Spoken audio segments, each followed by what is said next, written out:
नमस्कार, DD news पर आप दो टूक देख रहे हैं। मैं हूं अशोक श्रीवास्तव।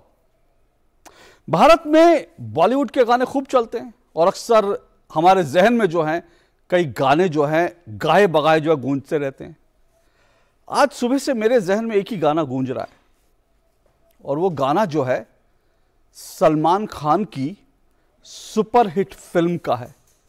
वो गाना आपने भी सुना होगा। फिल्म थी मैंने प्यार किया। हालांकि आज के सब्जेक्ट में प्यार कुछ नहीं है बल्कि झगड़ा फसाद ज्यादा है, लेकिन गाना मैंने प्यार किया का मुझे याद आ गया। मैंने प्यार किया का बड़ा सुपरहिट गाना हुआ था। आया मौसम दोस्ती का। जी हां, आया मौसम दोस्ती का। तो भारत में भी दोस्ती का मौसम जो है, राजनीतिक दोस्ती का मौसम शुरू हो गया है। राजनीतिक दोस्ती का मौसम, लेकिन उसको मैं थोड़ा सा और करेक्ट कर देता हूं। दरअसल राजनीतिक दोस्ती है क्या?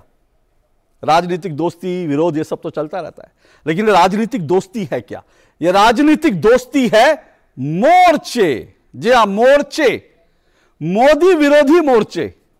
तीसरा मोर्चा, चौथा मोर्चा, पांचवा मोर्चा और मोर्चा मोर्चा मोर्चा। इसलिए आज मैंने कहा आया मौसम मोदी विरोधी मोर्चों का। मोदी विरोधी मोर्चों का आज का मेरा विषय यही है। दिलचस्प विषय है क्योंकि आज जो है 2023, हम बार बार कह रहे थे कि 2023 जो है वो एक तरह से लोकसभा चुनाव, जो 2024 के लोकसभा चुनाव होंगे ना, उसके लिए एक तरह से वो सेमीफाइनल की शुरुआत होगी, क्योंकि 9 विधानसभाओं के चुनाव होने, 9 राज्यों में विधानसभा के चुनाव होंगे और आज उन 9 में से 3 जो उत्तर पूर्व के राज्य हैं, हालांकि छोटे राज्य हैं लेकिन अहम राज्य हैं, 60 विधानसभा सीटें हैं, त्रिपुरा, नागालैंड, मेघालय, वहां की आज तारीखों का ऐलान हो गया। तो एक तरफ तारीखों का ऐलान हुआ तो कह सकते हैं कि सेमीफाइनल जो है 24 का, उसका जो सीजन है, उस सीजन की शुरुआत हो गई। मैं सीजन कह रहा हूं क्योंकि यह चलेगा अभी कर्नाटक, उसके बाद फिर आगे और तमाम राज्य होंगे।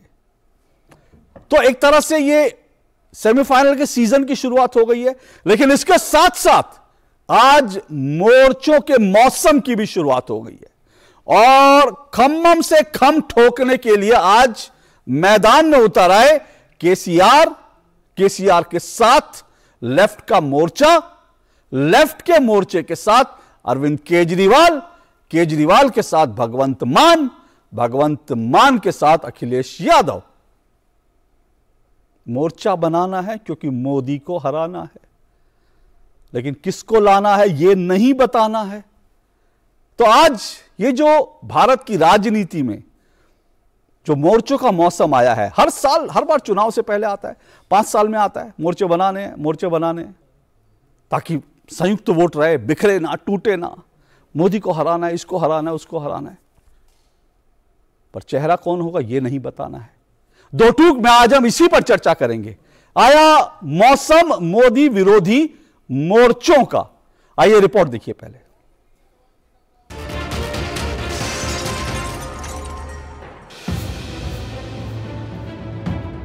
आज उत्तर पूर्व के 3 राज्यों के चुनावों की तारीखों के ऐलान के साथ ही एक तरफ 24 के लोकसभा चुनावों के सेमीफाइनल राउंड की शुरुआत हो गई, तो दूसरी तरफ देश में मोर्चों का मौसम भी आ गया।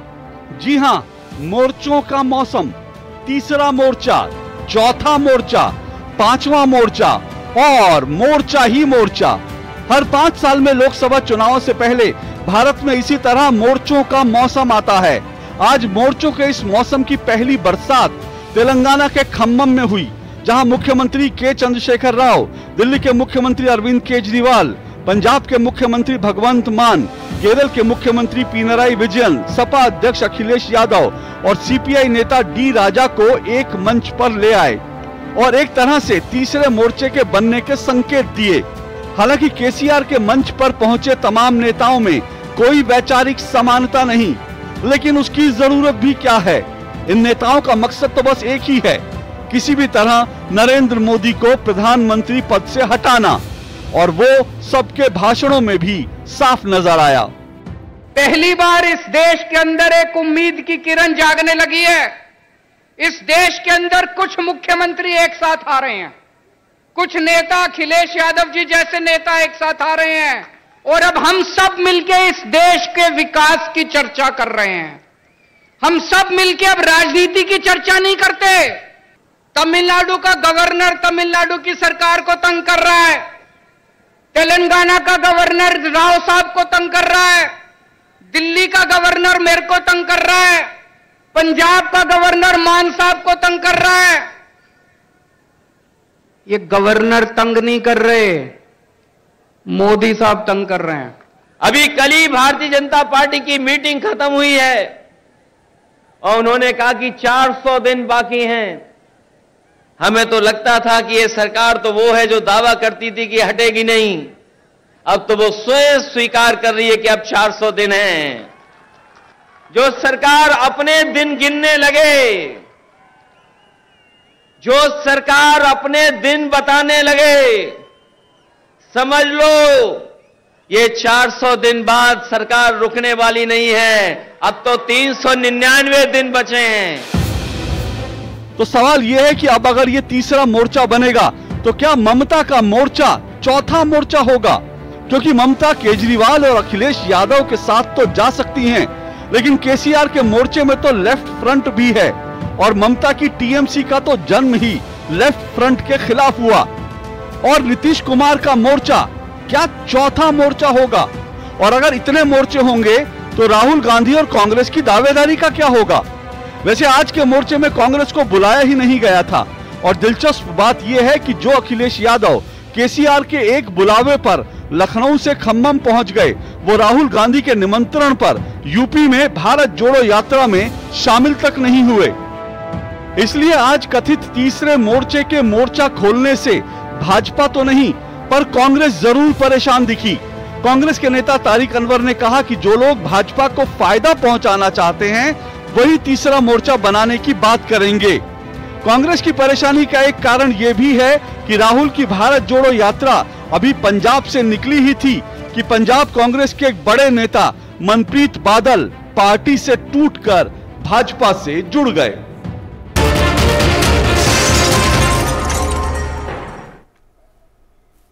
तो आपने रिपोर्ट देखी और जब ये रिपोर्ट चल रही थी तो मैं थोड़ा सा कुछ विपक्षी एकता के फॉर्मूले पर थोड़ा सा लिखने की कोशिश कर रहा था। आपको 2 मिनट में सुनाता हूं, फिर इस डिबेट को चालू करूंगा। बड़ी दिलचस्प स्थिति है। ममता बनर्जी केजरीवाल के साथ हैं पर केजरीवाल लेफ्ट के साथ हैं। लेफ्ट ममता के खिलाफ है, ममता अखिलेश के साथ हैं, पर अखिलेश लेफ्ट के साथ हैं और लेफ्ट ममता के साथ नहीं है। लेफ्ट कांग्रेस के साथ है पर अखिलेश कांग्रेस के साथ नहीं है। कांग्रेस केजरीवाल के साथ नहीं है, केजरीवाल नीतीश के साथ है। नीतीश कहां है यह मुझे जैसे ही मालूम पड़ेगा मैं आपको तुरंत बताऊंगा। लेकिन ये कौन इसके साथ कौन इसके साथ, मुझे फिर से एक फिल्मी गाना याद आ गया, आमिर खान की फिल्म का एक गाना, 3 इडियट्स का गाना। कंफ्यूजन ही कंफ्यूजन है, सॉल्यूशन का पता नहीं। सॉल्यूशन चाहिए सबको, मोदी को हराना है, पर कैसे हराना है इसको लेकर कंफ्यूजन ही कंफ्यूजन है। और 2 टूक में आज इसी पर चर्चा करेंगे। इससे पहले कि आगे बढ़े, आइए मेरा सवाल देख लीजिए। मेरा आज का सवाल क्या है? 2 टूक में मेरा आज का सवाल मोर्चा बनाना है क्योंकि नरेंद्र मोदी को हराना है, पर मोदी के मुकाबले कौन, इस पर मोर्चे वाले क्यों हैं मौन? ये मेरा सवाल है। मोर्चा बनाना है क्योंकि नरेंद्र मोदी को हराना है, पर मोदी के मुकाबले कौन, इस पर मोर्चे वाले क्यों हैं मौन? ये मेरा सवाल। और इस पर चर्चा करने के लिए मेरे साथ फिलहाल 4 मेहमान जुड़े हैं। आइए चारों मेहमानों का परिचय करवा दूं। मेरे साथ जुड़े हुए हैं राकेश त्रिपाठी जी, बीजेपी के प्रवक्ता है राकेश त्रिपाठी जी। मेरे साथ डॉक्टर अजय उपाध्याय जुड़े हैं, कांग्रेस के प्रवक्ता है डॉक्टर अजय उपाध्याय।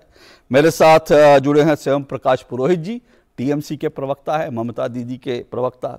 और मेरे साथ प्रोफेसर भुवन भास्कर जोशी जुड़े हैं, समाजवादी पार्टी के प्रवक्ता। आप चारों मेहमानों का बहुत बहुत शुक्रिया। मैं आज जो है केसीआर की पार्टी जो है, अब तो वो तेलंगाना राष्ट्र समिति से अब भारत राष्ट्र समिति हो गई है, क्योंकि उनकी जो है राष्ट्रीय जो उनकी महत्वाकांक्षाएं हैं वो बहुत जोर मार रही हैं। तो टीआरएस से वो बीआरएस हो गई है। मैं उनके भी प्रवक्ता को बुला रहा था, लेकिन आज उन्होंने बड़ा शो किया था तो उन्होंने कहा कि हम कोशिश करते हैं, अगर बीच में मेरे साथ टीआरएस के प्रवक्ता, माफ कीजिएगा बीआरएस के प्रवक्ता जुड़ गए तो उनसे भी जो है जरूर हम गुफ्तगू करेंगे।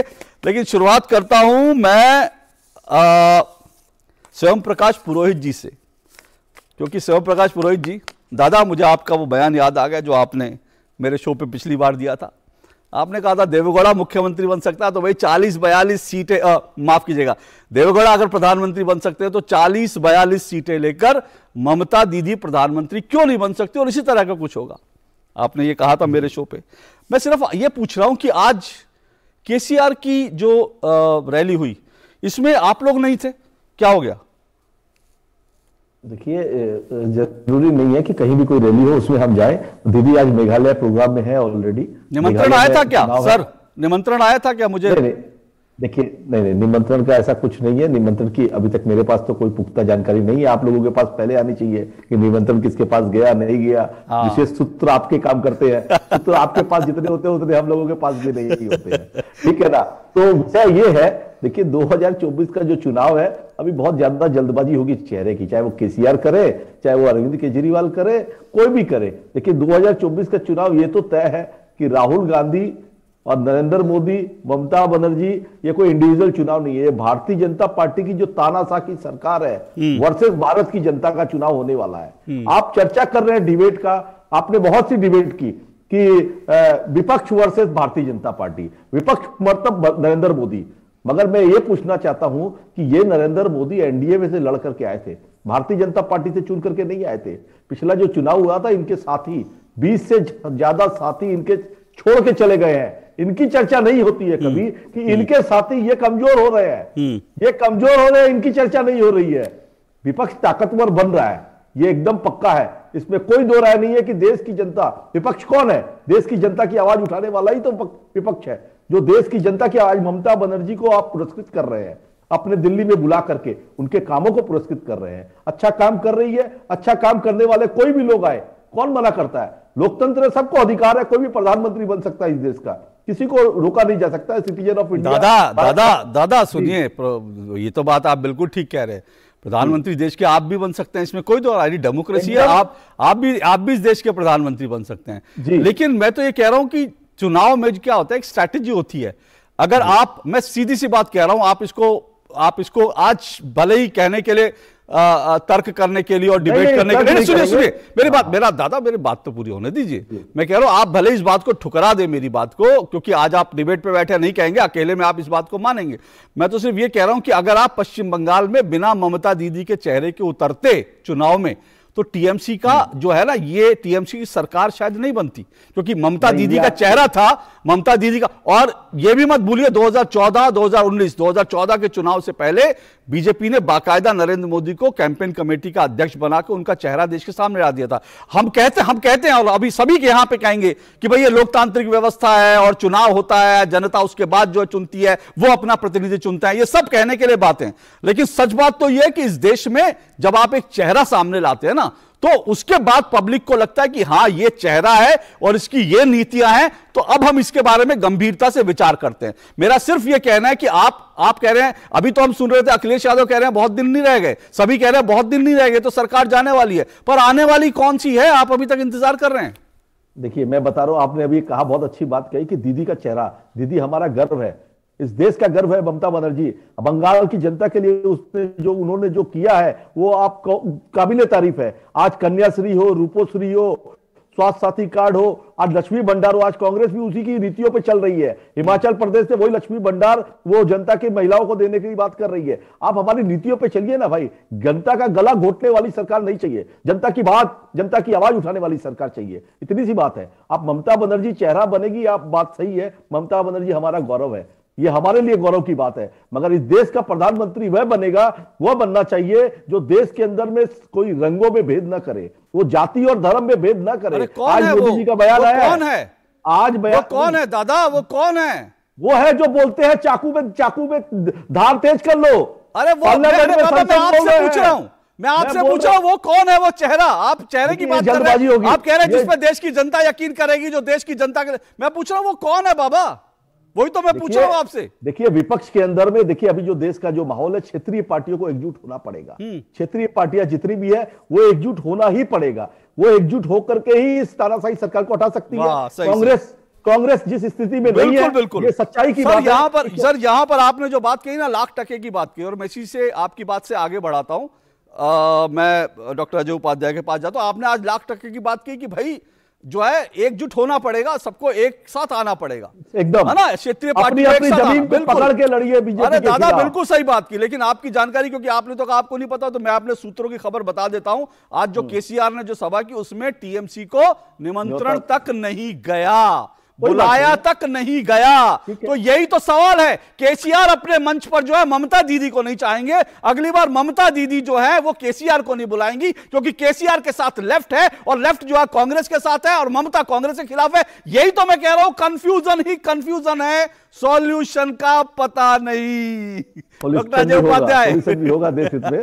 डॉक्टर अजय उपाध्याय सर मेरा एक मिनट सर, आप इससे पहले अपनी बात बोले, मैं सवाल एक पूछ लेता हूँ। अशोक जी, कहीं कोई कंफ्यूजन नहीं, जनता ही सारा सोल्यूशन है। ओके सर, आपको कंफ्यूजन नहीं होगा, मैं आपके गाने का मुझे तो पता नहीं, और मैं भी अभी बैठ कर लिख रहा था। आपने ठीक है अजय जी, आपने लिखा है बहुत सारी चीजें, तो मैंने कहा 2 लाइन मैं भी सुना दूं। कहीं कोई कंफ्यूजन नहीं, जनता ही सोल्यूशन है।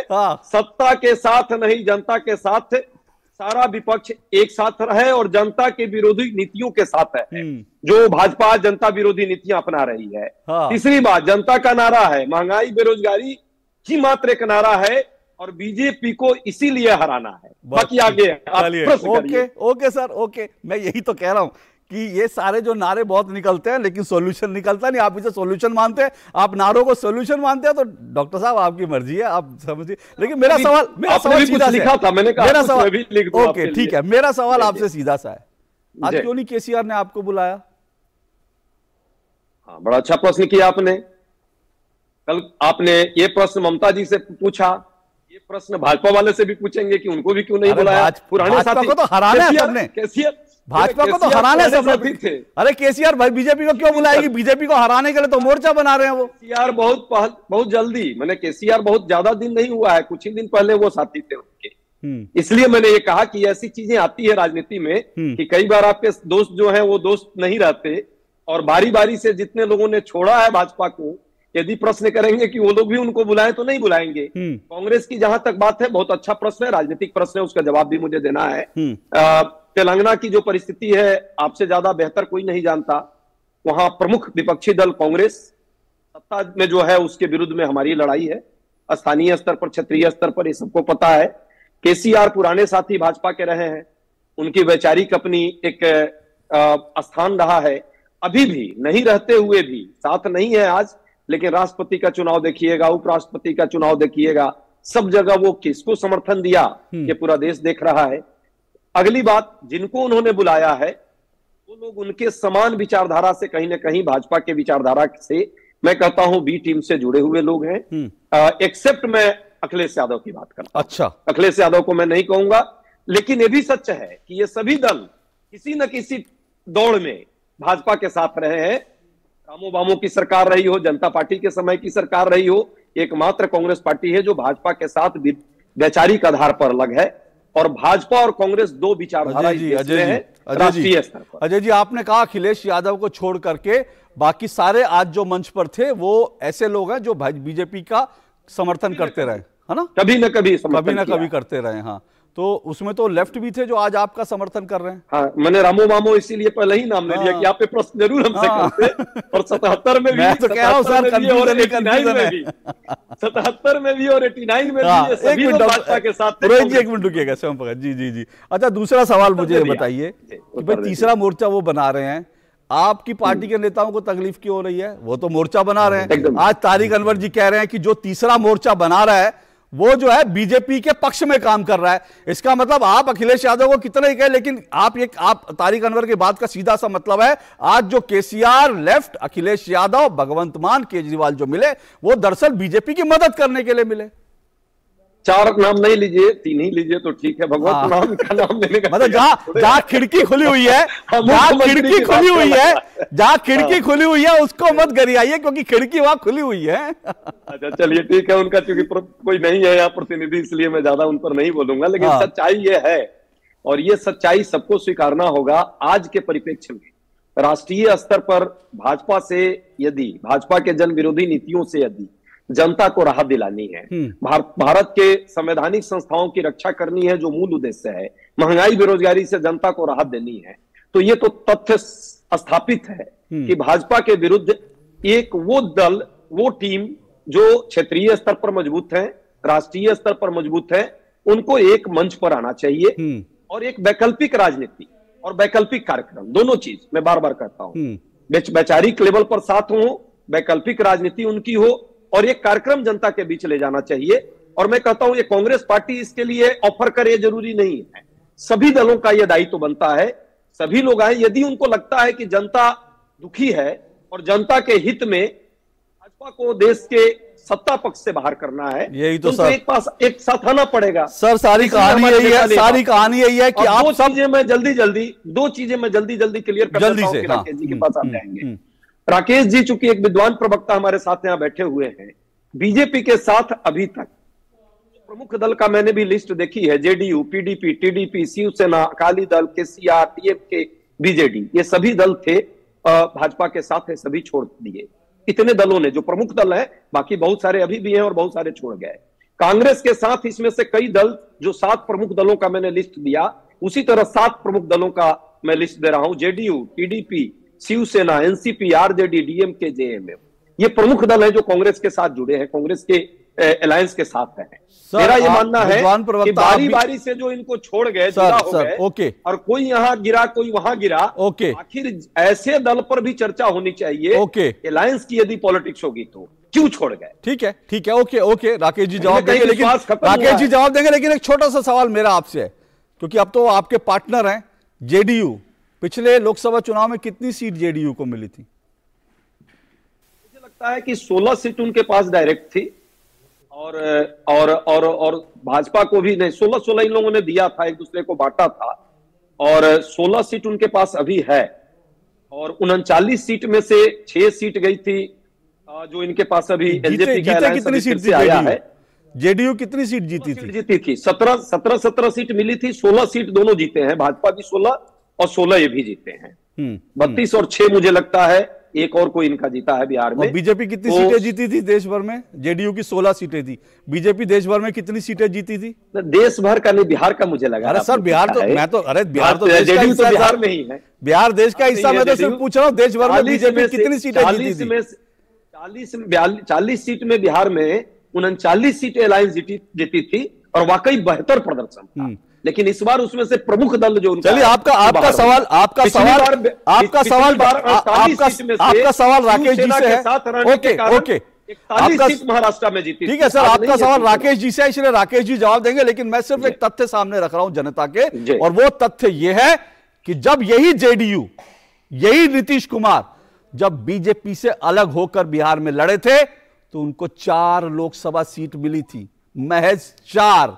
ये तथ्य इंपॉर्टेंट है, इसको याद रखना चाहिए। और उसके बाद बीजेपी से जुड़ के कितनी मिली? बहरहाल 24 में क्या होगा मैं नहीं जानता, वो तो जनता तय करेगी। लेकिन राकेश जी वो कह रहे हैं कि भाई विपक्ष में बिखराव की बात हो रही है, विपक्ष जो है एकजुट नहीं हो रहा, उसकी बात तो होती है, लेकिन बीजेपी के जो पार्टियां टूट के चली गई उनकी कोई बात नहीं होती। वो कह रहे हैं, उनका इशारा साफ तौर पर कि बीजेपी भी कमजोर हो रही है। राकेश जी, राकेश जी आप सुन पा रहे हैं?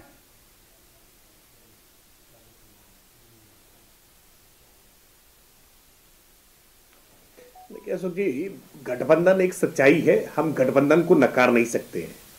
गठबंधन लंबे समय से, गठबंधन की राजनीति, जी बिल्कुल सुन पा रहा हूं, आपकी आवाज में थोड़ी खरखराहट है, लेकिन मैं जितनी बात समझ पा रहा हूं तो उसके आधार पर कह रहा हूं कि गठबंधन एक राजनीतिक सच्चाई है, गठबंधन से मुंह नहीं मोड़ा जा सकता है। भारतीय जनता पार्टी ने भी एक राष्ट्रीय जनतांत्रिक गठबंधन बनाया और बहुत लंबे समय तक बहुत सारे महत्वपूर्ण दल राष्ट्रीय जनतांत्रिक गठबंधन के सहयोगी रहे हैं। देखिए अब तक देश में जो सबसे बड़े राजनीतिक अब तक गठबंधन, जो लंबे समय तक चलने वाला गठबंधन रहा है, वो भारतीय जनता पार्टी और शिवसेना का रहा है। भारतीय जनता पार्टी का जेडीयू के साथ रहा है, भारतीय जनता पार्टी का अकाली दल के साथ रहा है। हम लंबे समय तक गठबंधन साथ लेकर चले हैं और प्रतिकूलताओं में भी लेकर के चले। यानी जिनकी संख्या कम रही है, उनकी कम संख्या के बावजूद हमने उनको ज्यादा तवज्जो, ज्यादा इंपॉर्टेंस दी है। मैं उदाहरण याद दिलाऊं कि कैसे उत्तर प्रदेश में बहुजन समाज पार्टी की संख्या कम थी, उसके बावजूद मायावती जी को मुख्यमंत्री भारतीय जनता पार्टी ने बनाया। शिवसेना की ताकत हमसे कम थी, उसके बावजूद शिवसेना को तवज्जो हमने देने का काम किया है। कैसे भारतीय जनता पार्टी ने गठबंधन धर्म का निर्वहन किया है। लेकिन इस पैनल में बैठी हुई समाजवादी पार्टी है, आप जरा समाजवादी पार्टी से पूछिएगा, 2017 में उन्होंने गठबंधन किया कांग्रेस पार्टी के साथ, चुनाव खत्म, गठबंधन खत्म। 2019 में उन्होंने बसपा के साथ गठबंधन किया, चुनाव खत्म, गठबंधन खत्म। और 2022 में अभी छोटे छोटे 2-3 दलों के साथ, सुभाषपा और महान दल के साथ गठबंधन किया, चुनाव खत्म, गठबंधन खत्म। यह गठबंधन कोई वैचारिक साम्यता के आधार पर नहीं है, यह गठबंधन केवल अपना कद बड़ा करने की महत्वाकांक्षा के आधार पर है। और जिसको तीसरा मोर्चा कह रहे हैं ना, यह तीसरा मोर्चा नहीं हो सकता किसी भी तरह से। केवल 3-4 पार्टियां एक साथ इकट्ठा हुई हैं। सच्चाई यह है कि जहां तेलंगाना में ये गठबंधन इकट्ठा करने की कोशिश कर रहे थे, वहीं तेलंगाना में AIMIM को साथ लेकर के नहीं आए, जो एक वहां महत्वपूर्ण रोल प्ले करती है। उसी तेलंगाना के बगल में आंध्र प्रदेश है, वहां से YSR Congress important role play है और TDP इंपॉर्टेंट पार्टी है, उसको साथ लेकर के नहीं आए हैं। DMK, AIDMK, दक्षिण भारत की कई पार्टियां जो इसमें कई साथ दिखाई नहीं पड़ रही है। उत्तर प्रदेश से मायावती जी साथ में दिखाई पड़ रही है। यानी कई सारे गठबंधन, हमने TMC का नाम लिया ही। ये सच बात है कि कंफ्यूजन और सॉल्यूशन की बात आप कर रहे थे, यहां इल्यूजन भी है, यहां बहुत सारे लोग भ्रम में हैं। सच्चाई यह है कि अखिलेश यादव जी की पार्टी के एक सांसद अखिलेश जी के लिए कह रहे हैं कि हमको मायावती पर ज्यादा भरोसा है। यानी समाजवादी पार्टी के सांसद को अखिलेश जी पर भरोसा नहीं है, मायावती पर भरोसा है। उनके विधायक सांसद के खिलाफ बोल रहे हैं। यानी पार्टी के भीतर अंतर्कलह मची हुई है और वहां गठबंधन बनाने के लिए तेलंगाना चले गए, लौटकर उत्तर प्रदेश आए, नहीं यहां पार्टी टूट ना जाए। और यही दशा जो TRS अब BRS में कन्वर्ट हो रही है ना, वो भी पार्टी बेहद अंतर्कलह से जूझ रही है। ये पूरी पार्टियों के बीच में कोई वैचारिक साम्यता नहीं है। ये केन प्रकारेण प्रयास कर रहे हैं कि कैसे मोदी को हराना है, मोदी को हटाना है। मोदी जी का लक्ष्य है कि इस देश से गरीबी को हटाना है, इनका लक्ष्य है कि मोदी को हटाना है। मोदी का लक्ष्य है कि भ्रष्टाचार हटाना है, इनका लक्ष्य है कि मोदी को हटाना है। मोदी जी का लक्ष्य है कि इस देश से आतंकवाद को खत्म करना है, इनका लक्ष्य है कि मोदी जी को कैसे हम सत्ता से खत्म करें। मोदी जी का लक्ष्य है कि इस देश से कैसे हम आज जातिवाद को खत्म करें, और इनका लक्ष्य है कि हम कैसे मोदी जी को सत्ता से खत्म करें। लक्ष्य क्या है ये देश के सामने स्पष्ट है। कोई बिना विजन के, बिना वैचारिक साम्यता के ये गठबंधन बनाने की कोशिश कर रहे हैं और ये गठबंधन के प्रयोग सफल नहीं होंगे। गठबंधन के प्रयोग सफल नहीं होंगे। हालांकि कुछ गठबंधन के प्रयोग सफल तो जरूर होते हैं इस देश में, लेकिन जब तक उसकी धुरी बीजेपी और कांग्रेस नहीं होती, क्योंकि जब तीसरा मोर्चा बनता है तो वो महज कुछ दिन का होता है। देवेगौड़ा जी जरूर जो है प्रधानमंत्री बन गए थे, चंद्रशेखर जी जरूर प्रधानमंत्री बन गए थे, इसी तरह से इंद्र कुमार गुजराल जरूर प्रधानमंत्री बन गए थे, लेकिन कितने दिनों के लिए बने थे वो जरा इतिहास में जाकर देख लीजिए, तब आपको समझ आएगा कि ये जो मोर्चे चुनाव के समय में कुकुरमुत्तों की तरह जो उगने शुरू होते हैं, ये दरअसल सिर्फ चुनावी मोर्चे होते हैं, इससे ज्यादा कुछ नहीं। भले ही कह दिया जाए कि गरीबों के लिए बात करनी है, विचार एक है, लेकिन होता क्या वो हम सब हश्र देख चुके हैं। लेकिन मैं आऊंगा इस सवाल पे बाकी मेहमानों के साथ, और समाजवादी पार्टी के पास भी आऊंगा, प्रोफेसर भुवन भास्कर जोशी जी आपके पास भी आऊंगा, लेकिन उससे पहले मुझे एक छोटा सा ब्रेक लेना है। ब्रेक के बाद बने रहिए हमारे साथ। आया मौसम मोर्चों का, मोदी विरोधी मोर्चों का, देखते रहिए 2-2।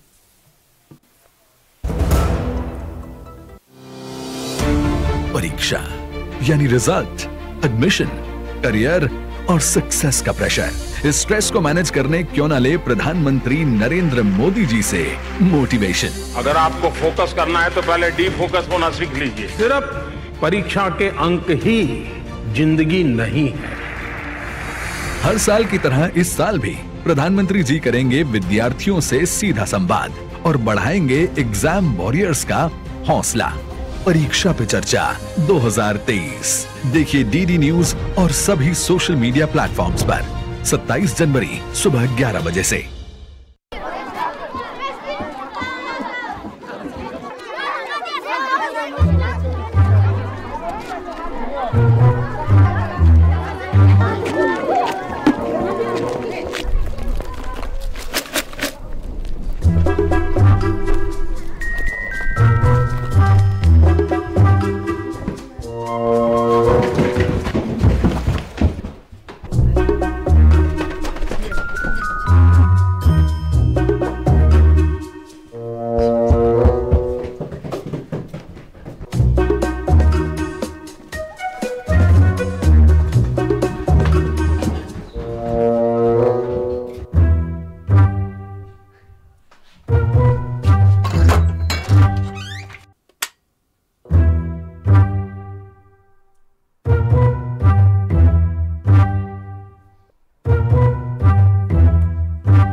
Come on boys, let's go practice. अरे रुक यार, मेरे बैंक अकाउंट में गलत एंट्री का प्रॉब्लम हो गया। अरे तो बैंक को कंप्लेन करना। बैंक को लिखे 1 महीना हो गया है, बट वो गूगली पे गूगली डाले जा रहे हैं। तो आरबीआई के लोकपाल को इन्फॉर्म करो। रुक, मैं समझाता हूँ। जैसे क्रिकेट में थर्ड अंपायर, वैसे ही आरबीआई का ओम्बुड्समैन। आरबीआई कहता है अगर बैंक आपकी कंप्लेंट को 1 महीने में नहीं सुलझाता तो आप आरबीआई के कंप्लेंट मैनेजमेंट सिस्टम पर ऑनलाइन कंप्लेंट कर सकते हैं। ये आरबीआई का आसान तरीका है आपकी कंप्लेंट सुलझाने का, और वो भी फ्री। आरबीआई कहता है जानकार बनिए, सतर्क रहिए।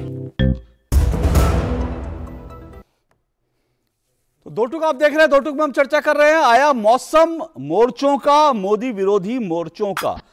चुनाव, 3 राज्यों के चुनावों का ऐलान हो गया और इसके साथ इस साल देश में 9 विधानसभाओं के चुनाव होंगे। 2024 बहुत दूर नहीं है और इसी के साथ साथ देश में मोर्चों का मौसम भी आ गया। पहले मोर्चे जो हैं, पहली जो बरसात है वो जो है दरअसल इस चुनावी माहौल में मोर्चों की पहली बरसात खम्मम में आज हुई, जहां पर केसीआर की पार्टी ने बाकायदा बुलाया कुछ नेताओं को, जिनमें अरविंद केजरीवाल थे, जिनमें लेफ्ट था और साथ साथ जिसमें अखिलेश यादव थे। लेकिन उसमें विपक्ष के और बड़े तमाम चेहरे नदारद थे। कांग्रेस कह रही है कि थर्ड फ्रंट बनाने की कोशिश वो करेंगे जो दरअसल नरेंद्र मोदी को मजबूत बनाना चाहते हैं, बीजेपी को मजबूत बनाना चाहते हैं। इसी पर हम चर्चा कर रहे हैं। मेरे साथ 4 मेहमान जुड़े हुए, राकेश त्रिपाठी जी बीजेपी से, स्वयं प्रकाश पुरोहित टीएमसी से, डॉक्टर अजय उपाध्याय कांग्रेस से और प्रोफेसर भुवन भास्कर जोशी सपा से। प्रोफेसर भुवन भास्कर जोशी, सीधा सवाल आपसे पूछ रहा हूं। अखिलेश यादव जी जो हैं, यूपी में राहुल जी जाते हैं, लखनऊ से वो यूपी में उनकी यात्रा में नहीं जुड़ते, आज वो सीधा भागकर खम्मम पहुंच गए। ऐसी क्या नाराजगी है अखिल की राहुल जी से कि राहुल जी की भारत जोड़ो यात्रा में नहीं जुड़ेंगे? वो तो एक नॉन पॉलिटिकल यात्रा है, भारत को जोड़ने के लिए है, गरीबी खत्म करने के लिए, महंगाई के खिलाफ है, जिन सब मुद्दों पर आप लड़ रहे हो, वहां भी आप राहुल जी का समर्थन करने नहीं जाते, लेकिन खम्मम खम ठोक के पहुंच जाते हो। देखिए, हमारे नेता माननीय अखिलेश यादव जी ने राहुल गांधी को और कांग्रेस पार्टी को इस यात्रा की शुभकामनाएं भी दी है। अरे तो शुभकामनाएं आप केसीआर को भी दे देते सर। आपका आंसर अरे बाबा, मैं आपको समय दूंगा, लेकिन मैं कह रहा हूं, मैं यही कह रहा हूं ना, क्योंकि होता क्या है, सवाल सीधा सा था। आप लोग प्रवक्ता लोग हैं, विद्वान लोग होते हो, तो आप बात को घुमा फिरा देते हो, लेकिन मैं चाहता हूं कि मेरे दर्शकों को, तो आपने छूटते ही कहा शुभकामनाएं दी थी। भैया शुभकामनाएं देनी थी तो केसीआर को भी शुभकामनाएं दे देते यहीं से, क्या जरूरत थी? उसी का जवाब दे रहा। हमारे नेता ने माननीय राहुल गांधी जी को और कांग्रेस को उस यात्रा के लिए शुभकामना दी थी, लेकिन उनसे, कांग्रेस से हमारी जो पॉलिटिकल अप्रोच है वो अलग है। और हम लोग जो, हमारी जो पॉलिटिकल अप्रोच है अशोक जी, वो समाजवाद की अप्रोच है, जिसको जीने का काम करते हैं गांधी जी, भगत सिंह जी और राम मनोहर लोहिया जी, नेताजी, और विश्व स्तर पे कहें तो नेल्सन मंडेला साहब। हम लोग उसकी लड़ाई को लड़ने का काम कर रहे हैं। और देश का नेतृत्व तो कौन करेगा, ये समय समय पर अशोक जी, लगभग 28 साल का मेरा राजनीतिक जीवन हो गया है, तो काफी सरकारें देखी है, तो मैं अपने अनुभव के आधार पर कह सकता हूं ये देश तय करता है। आज हम देख रहे हैं सत्ता में अहंकारी लोग किस तरह की भाषा का प्रयोग कर रहे हैं, विपक्ष के लोगों को किस तरह के डराने का काम कर रहे हैं। मैं कहना चाहता हूं, आपको उदाहरण से बताना चाहता हूं, चंद्रशेखर साहब अपनी पार्टी के एकमात्र सांसद थे, लेकिन वो प्रधानमंत्री बने, और किसने बनाया? देश ने जब तय कर दिया। बहुत सारी लंबी फेरियत है, एच.डी. देवेगौड़ा साहब है, गुजराल साहब है, चरण सिंह साहब है, बहुत सारी फेरियत है। तो देश तय करता है कि कौन बनेगा। सर, चरण सिंह जी को, एक मिनट प्रोफेसर साहब, चौधरी चरण सिंह जी को देश ने प्रधानमंत्री बनाया था, तो फिर देश ने क्यों नहीं हटाया? देश ने क्यों हटा दिया इतनी जल्दी? मेरे ख्याल से वो तो 15 अगस्त पे, अगर देश ने बनाया होता तो देश उनको 15 अगस्त का तिरंगा फहराने की भी इजाजत देता कि भाई देश ने चुना है। ऐसा क्या हुआ कि 2 हफ्ते में ही देश जो है चंद्रशेखर जी के खिलाफ हो गया? देखिए, मैं वही विषय को बताना चाहता हूँ। जब देश की जनभावना जुड़ती है तभी सरकारें बनती है, प्रधानमंत्री बनते हैं, और जब देश की भावना हटती है तभी सरकारें जाती है। हमने इसी भारतीय जनता पार्टी को, इतिहास को भी देखा है, 2 पार्टियों के सांसद थे इनके, आज की स्थिति में आ गए।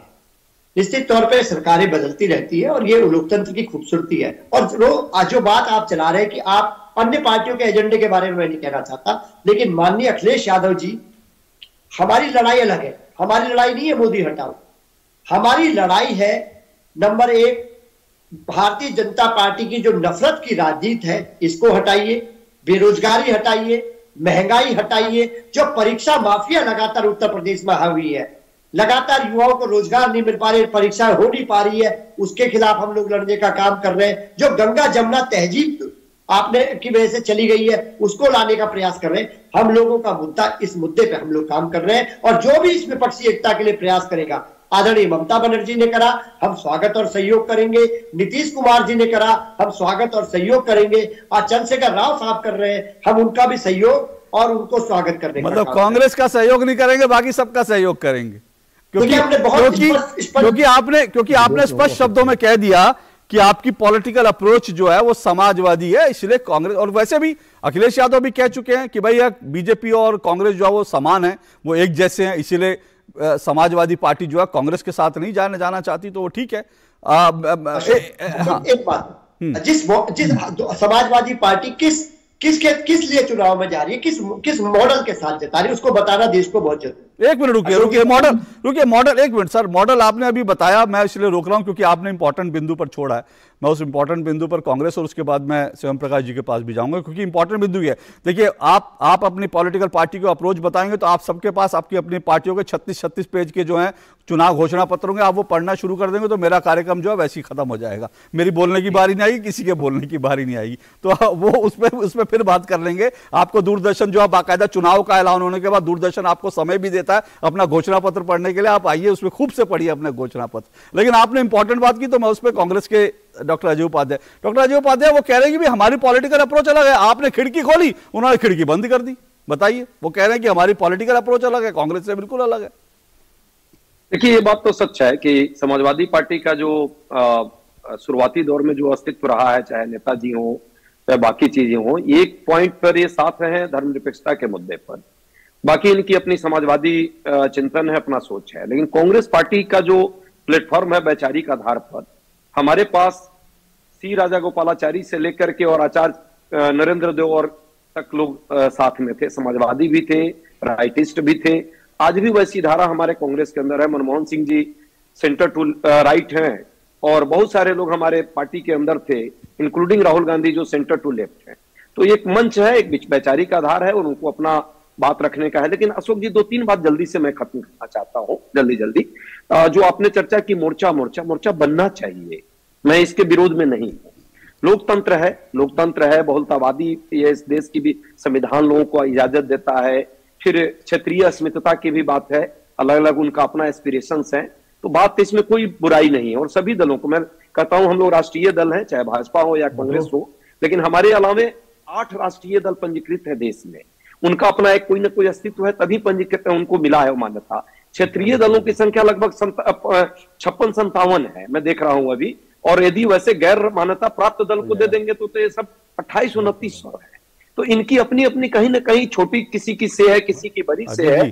और ये जो लोकतंत्र का हमारा जो परिधि है, अजय जी संसदीय लोकतंत्र में विश्वास करते हैं। अजय जी, मुझे संसदीय लोकतंत्र में बहुवादी विचारधारा रहना चाहिए। अजय जी, आप जो कह रहे हैं ना, बिल्कुल ठीक कह रहे हैं। इतनी पार्टियां, हर पार्टी को पूरा हक है, मैं तो इस बात से कोई इनकार नहीं करता। भाई, मोर्चे सबको बनाने का हक है, अपने अपने हिसाब से सब मोर्चे बनाएं, जनता के बीच जाएं, जो जनता जिसको सही। लेकिन मुझे भी इतना साल पत्रकारिता में हो गया, और सिर्फ पत्रकारिता की बात नहीं कर रहा, मैं तो कह रहा हूं जब मैं कॉलेज का स्टूडेंट था, जब मैं स्कूल में था, तब से मैं ये देख रहा हूं तीसरा मोर्चा। तो मुझे लगता है जब चुनाव आते हैं ना, तो चुनाव आते ही उसके बाद तीसरे मोर्चे के नाम पर मतदाताओं को ठगा और छला जाता है। मुझे तो यह कि वो ना करें, आप एक वैचारिक मोर्चा बनाएं और उसके बाद विचारधारा के आधार पर आइए, लड़िए, स्वागत है। लेकिन जनता को चुनाव आते ही उसके बाद आप ये कहने लगे कि भैया हाँ जी देखिए हम मोर्चा बना रहे हैं। आज अरविंद केजरीवाल जी ने कहा अब तो मुख्यमंत्री सारे साथ आ गए, 3 मुख्यमंत्री आ गए। अरे 3 मुख्यमंत्री आ गए, ममता जी आपके साथ नहीं थी, 3 मुख्यमंत्री आ गए, कितने मुख्यमंत्री नहीं थे? ये देश इतना बड़ा है, उस देश में आपने 3 मुख्यमंत्री जुटा लिए। केजरीवाल जी कह रहे हैं अब हो गया कांड। मतलब मुझे इस बात में लगता है कि ऐसे जनता को ठगा नहीं जाना चाहिए ये मोर्चे बनाने के नाम पर, और हर बार यही होता है राजनीति में। जी अशोक जी, आप बहुत अच्छी बात कर रहे हैं। 2000 के बाद से 22 साल लगभग होने को है देश को, 2 वैचारिक आधार पर 2 अलग अलग देश में अलायंस बने, चाहे वो एनडीए हो, वाजपेयी जी के नेतृत्व में था, हम लोग के टीम के साथ जो है यूपीए था, और ये दोनों के अपने अपने कुछ राजनीतिक समानता थी, जो दल एक साथ थे। हाँ, बीच में थोड़े ऊपर नीचे भी हुए हैं, कुछ उधर से उनके एस्पिरेशन नहीं पूरे हुए, कुछ हमारे तरफ से भी गए हैं, लेकिन एक मोटे तौर पे अलायंस का एक सिस्टम है कि देश में दो धारा थी, दो वैचारिक आधार थे, उस पर लड़ाई होती थी। उससे पहले दलदल की राजनीति रही इस देश में, और उसका खामियाजा देश जो है 5-7 सालों तक वो भुगता है। याद कीजिएगा 95 से लेकर 2000 तक लगभग ऐसा रहा कि चाहे वो भाजपा को भी दिक्कत हुई, कांग्रेस को भी दिक्कत हुई, और फाइनली देखिए तो देश को दिक्कत हुई। ठीक है, मेरा मानना है कि वैचारिक आधार तो बहुत प्राइमरी है, जब तक विचारधारा के लेवल पर आप मजबूत नहीं है और उसके कारण कोई अलायंस नहीं बनाते हैं।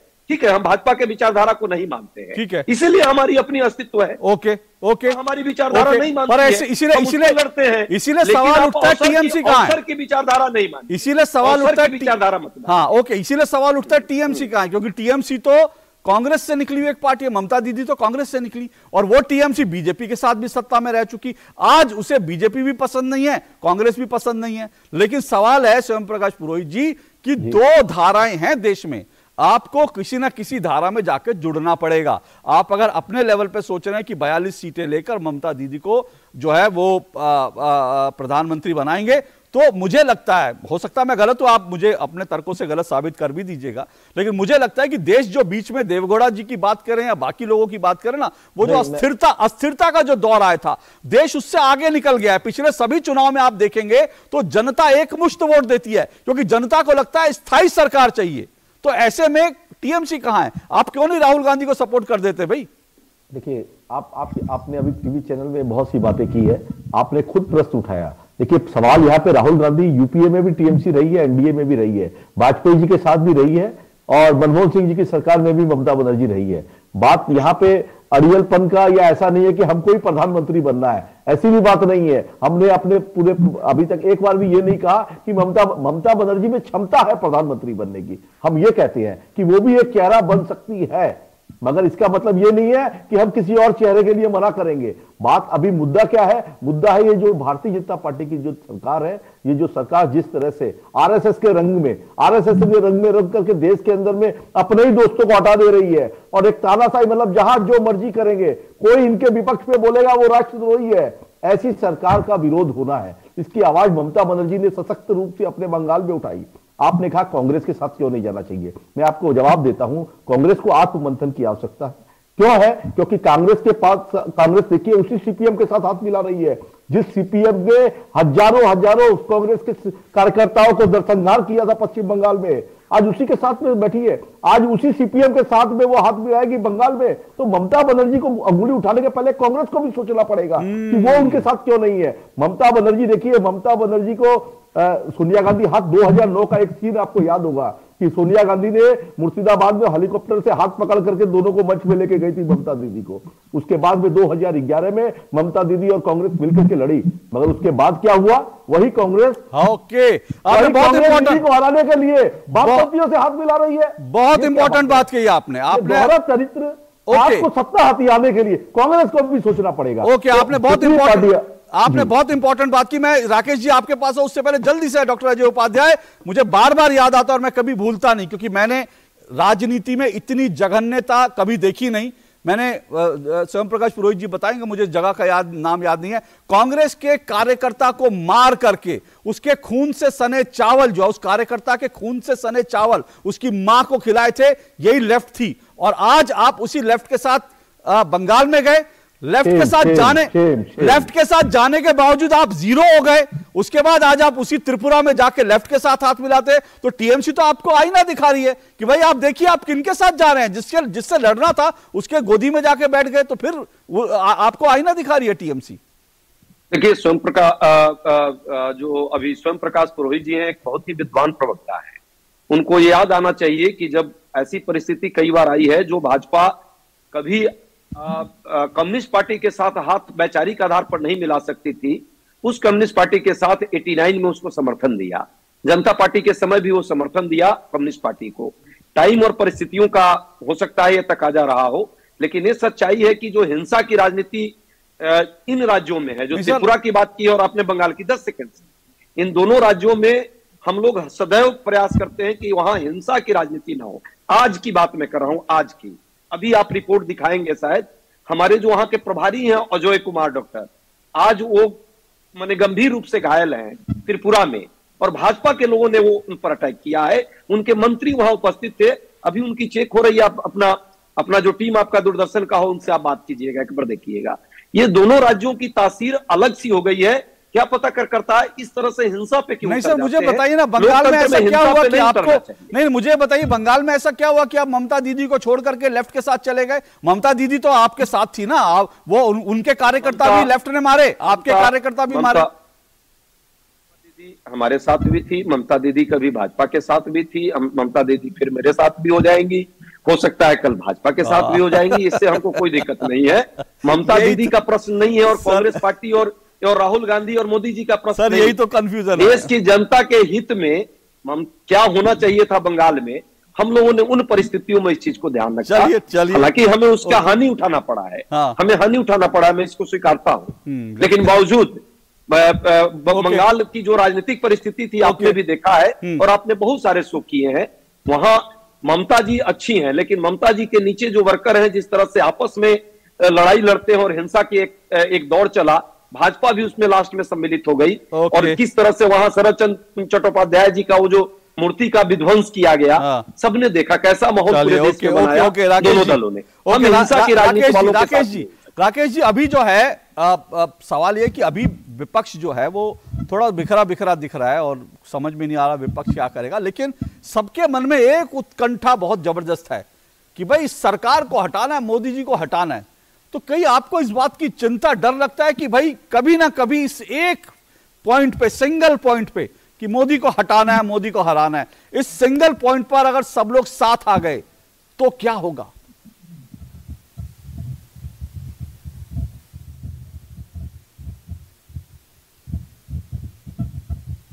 इससे प्रश्न आपका? मेरा राकेश जी आप ही से प्रश्न है ये। नहीं, कोई फर्क नहीं पड़ता है, हम पूरे भरोसे के साथ हैं। जो हमने एक लाभार्थी वर्ग खड़ा किया है ना, ये 12 करोड़ किसानों के खाते में किसान सम्मान निधि पहुंची है ना, वो किसान नरेंद्र मोदी जी के साथ है। जिन 6 करोड़ परिवारों में नल से जल पहली बार पहुंचा है ना, वो 6 करोड़ परिवार नरेंद्र मोदी जी के साथ हैं। जिन 3.5 करोड़ लोगों के यहां आज पक्के आवास बने हैं ना, वो परिवार नरेंद्र मोदी जी के साथ हैं। जिन आज 12 करोड़ घरों में शौचालय बने हैं ना, वो परिवार नरेंद्र मोदी जी के साथ हैं। जिन 3.5 करोड़ लोगों को आयुष्मान भारत योजना के तहत 5 लाख रुपए का बीमा मिला है ना, वो नरेंद्र मोदी जी के साथ है। इसलिए कोई गठबंधन बना ले, किसी भी तरह की पहल कर ले कि कब कौन किसके साथ था, कब कौन किसके साथ आ गया और कब कौन किसके साथ चला जाएगा। मुझे एक याद आ रहा है, एक नई राजनीतिक पार्टी जन्म हुई थी जिसने कहा था नई तरह की राजनीति करेंगे। वो डायलॉग मारा करते थे, वे सब मिले हुए हैं जी, अब वो सबके साथ मिल गए हैं जी। देखिए, ये सिद्धांतों का इतना पतन, इतना पराभव, इस तरह से आकर के मिल जाना, जिस विचारधारा के खिलाफ आप पार्टी का गठन करते हैं, उसी पार्टी के साथ जाकर के मिल जाते हैं। मैं मानता हूं ये जनता देखती है, जनता जानती है, जनता अनजान नहीं है और जनता स्थायी सरकार चाहती है। इस देश को आगे बढ़ते हुए देखना चाहती है, इस देश के युवाओं के हाथ में नेतृत्व देना चाहती है। आज तमाम सारी दुनिया भर की कंपनियां आज देख रही हैं कि कैसे भारत ने आज अपने आप को अपने पैरों पर खड़ा कर लिया है, आत्मसम्मान स्वाभिमान को जागृत कर लिया है। वरना खिलौने तक हम चाइना पर निर्भर कर रहे थे, आज नरेंद्र मोदी जी की पहल के बाद भारत के भीतर खिलौने बनने लगे। 100 से ज्यादा ऐसे डिफेंस प्रोडक्ट हैं जो भारत के भीतर बनने लगे, जिसके लिए हम पहले दूसरों पर निर्भर होते थे। तो देश की जनता ये सारी बातों को महसूस कर रही है। वो किसी भी तरह के ऐसे बिखरे हुए विपक्ष को समर्थन दे करके बिखरी हुई सरकार नहीं चुनेगी। एक मजबूत सरकार है, मजबूत नेता है, मजबूत नीतियां है, मजबूत नेतृत्व है, नरेंद्र मोदी ही विकल्प होंगे। कोई ओके, एक मिनट अजय जी और स्वयं प्रकाश पुरोहित, एक मिनट आप तीनों सवाल कहना चाहते हैं, लेकिन मैं आपको चलिए, मैं खुद भी जो है राकेश जी से सवाल बीच में करना चाहता था, लेकिन दिक्कत यह है कि पता नहीं नेटवर्क की प्रॉब्लम है, तकनीकी खामी है, उनके पास 15 सेकंड डिले जा रही है हमारी आवाज और हम उनको 15 सेकंड देर से, इसलिए आप जब सवाल पूछेंगे तो वो कंफ्यूज हो जाएंगे और वो शांत हो जाएंगे और जब आपको सुनेंगे। मुझे एक ब्रेक भी लेना है, मैं ब्रेक ले लेता हूं, उसके बाद जो है आप सब जल्दी एक आखिरी कमेंट के लिए आप सबके पास आऊंगा, लेकिन इस छोटे से ब्रेक के बाद।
परीक्षा यानी रिजल्ट, एडमिशन, करियर और सक्सेस का pressure.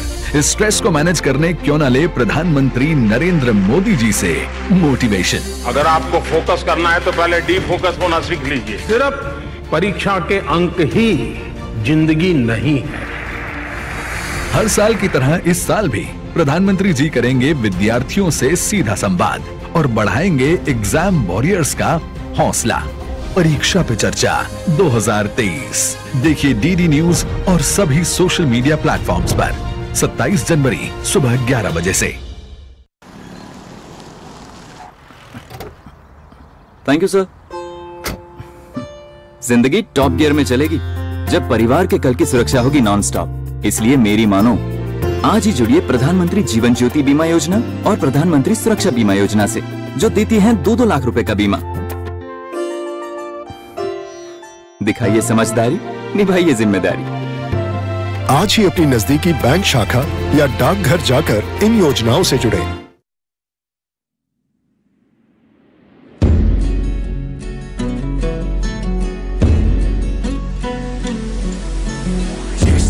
Jomos langon pe spartal dan pe gyal khapi Sondo so jani serce na socias pe skitsali Rikshum chos luk so inna kya gar yulir gyudzin Agar gel kapuçento spartaldan perevai Ladami maskuni Shmina solvamos lami Kyagara me geldar Tuz gyumstan polusi Richard dostum çadar Tundes beji gyuri Kyagara me geldar Tuz gyumstan polusi Richard dostum çadar Tundes beji gyuri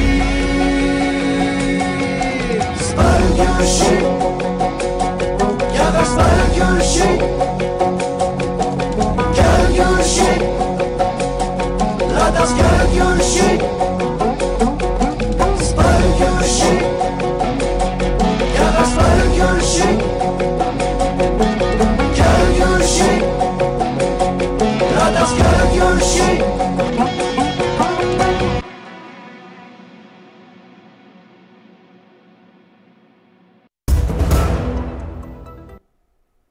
दो टुक आप देख रहे हैं। दो टुक में हम चर्चा कर रहे हैं आया मौसम मोर्चों का, मोदी को हराना है इसलिए मोर्चा बनाना है। इन सब पर चर्चा कर रहे हैं। 4 मेहमान मेरे साथ जुड़े हैं। जल्दी आखिरी कमेंट में सबसे ले लेता हूं। प्रोफेसर भुवन भास्कर जोशी, मैं आपके पास आ रहा हूं। पहले मुझे बताइए जोशी जी, जो समाजवादी पार्टी, आप लोग भले ही मतलब बड़ी बातें करते, क्योंकि आप जो बोल रहे थे, जिन मुद्दों की बात कर रहे थे, मुझे लगा वही मुद्दे तो राहुल गांधी कहते हैं मेरी भारत जोड़ो यात्रा में। फिर भी आप भारत जोड़ो यात्रा में जाते नहीं। तो सवाल ये नहीं है कि भाई मुद्दों, सवाल ये है कि आप आज खम्मम पहुंच गए, इसलिए पहुंच गए क्योंकि केसीआर तो यूपी में अपना दावा ठोकेंगे नहीं। वो तो कहेंगे नहीं कि मुझे 20 सीटें दीजिए, 25 सीटें दीजिए, तब मैं आपके साथ मिलकर लड़ूंगा। क्योंकि कांग्रेस के साथ हाथ मिलाएंगे तो उसे हिस्सेदारी देनी पड़ेगी, और अगर आप केसीआर के साथ हाथ मिलाएंगे कोई हिस्सेदारी नहीं देनी। लेफ्ट यूपी में कोई हिस्सेदारी नहीं मांगेगा। तो ये पूरी लड़ाई हिस्सेदारी की है और कुछ नहीं।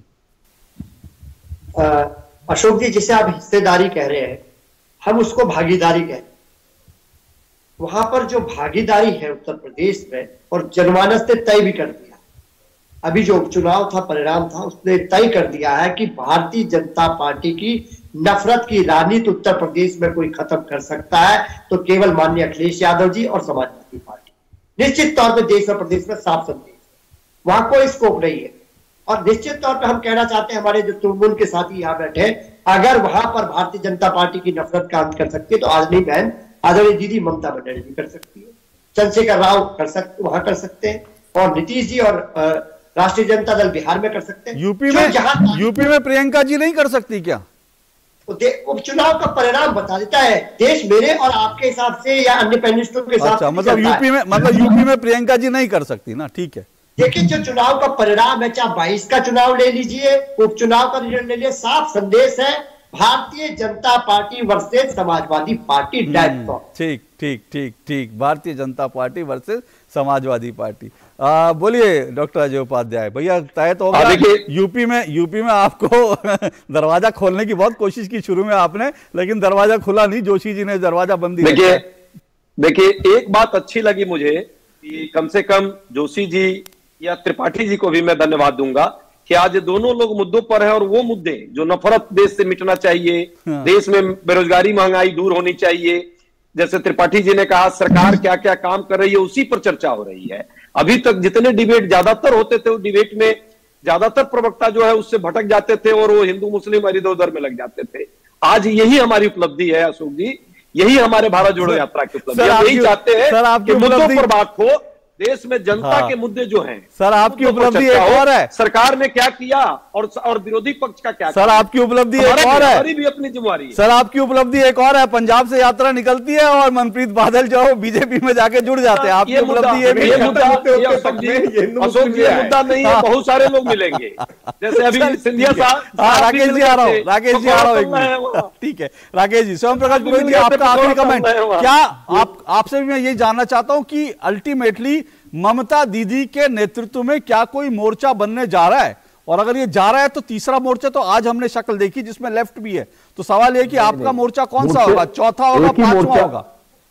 देखिए ये चौथा पांचवा और पहला दूसरा एक ही मोर्चा है। उस मोर्चे का नाम है भारत की जनता, जनता की आवाज उठाने वाली नेत्री है ममता बनर्जी। मुझे एक मिनट जवाब देने दीजिएगा त्रिपाठी जी का। त्रिपाठी जी ने अभी नैतिकता की बात की, भाषण बहुत अच्छा दिया इन्होंने नैतिकता पर, मगर उनको सोचना चाहिए कि जब वाजपेयी जी ने कहा था कि मैं एक सीट से जब वो चुनाव हारे थे, उनका भाषण उनको बार बार सुनना चाहिए, मोदी जी को और अमित शाह को, कि किस तरह से वो विपक्षी पार्टियों के विधायक को सीबीआईडी का दर दिखा करके खरीदते हैं, किस तरह से उन्होंने सरकारें उठा पटक की है। तो ऐसी सरकार चलाना नैतिकता की बात कर रहे हैं। अभी आप दिल्ली में क्या हो रहा है आप देखिए ना, ये जो फेडरेशन वाले, जो कुश्ती फेडरेशन वाले हैं, रेसलर विनेश फोगट ने रोते हुए कहा है कि अध्यक्ष बीजेपी सांसद ब्रिजभूषण सिंह ये बेटी बचाओ की बात करते हैं।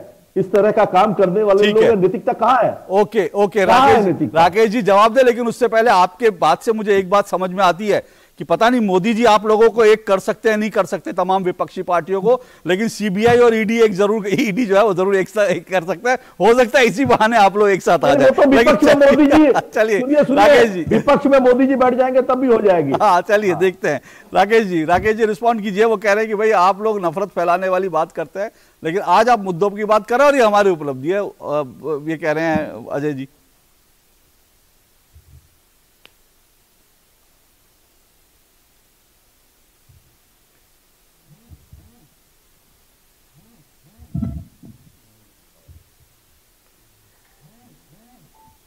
नहीं, पूरी डिबेट तक इंतजार किया इन्होंने, पूरी डिबेट पे किसी ने हिंदू मुस्लिम का नाम नहीं लिया, तो डिबेट खत्म होते होते तक में अजय उपाध्याय जी हिंदू मुस्लिम लेकर के चले आए। आप कोशिश करते रहिए, हम तो हमेशा मुद्दे पर बात करेंगे, हमेशा रिपोर्ट कार्ड पे बात करेंगे, लेकिन ये मैं तो आपका प्रशंसा कर रहा हूं। हमारे यहाँ थोड़ा देशज शब्द में मोर्चा को मूर्छा कह लेंगे ना, मूर्छा माने जंग लगी हुई है, ये जंग लगे हुए लोग हैं, ये मूर्छा में जाने वाले हैं, ये मूर्छित हो जाएंगे, ये कोई मोर्चा नहीं बन पाएगा, ये मूर्छा लगा हुआ है।